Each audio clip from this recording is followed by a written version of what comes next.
Nakinabang sa Mobile One-Stop Shop o MOS ng Mines and Geosciences Bureau o MGB ng DENR ang higit 200 mga miner sa Tiboli, South Cotabato. Ang mga ito ay natulungan sa registration, pagkuha ng permit at iba pang support services. Ito ay upang maisulong ang legal at responsableng pagmimina. Ayon kay MGB Director Engineer Larry Heradas, layo ng MOS na magabayan ang small-scale miners para makapag-operate ng legal at maprotektahan laban sa illegal na aktibidad.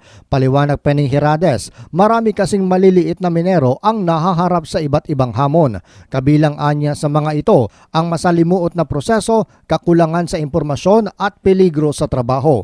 Kaya ayon kay Heradas, sa pamamagitan ng MOS ay natutulungan ang mga small-scale miners sa pagkuha ng permit at interim small-scale mining contract. Nakilahok sa MOS ang mga kaukulang ahensya ng gobyerno katulad ng NCIP, DOLE, BIR, EMB, Land Bank of the Philippines at maraming iba pa. John Sionosa, NDBC, Bida Balita.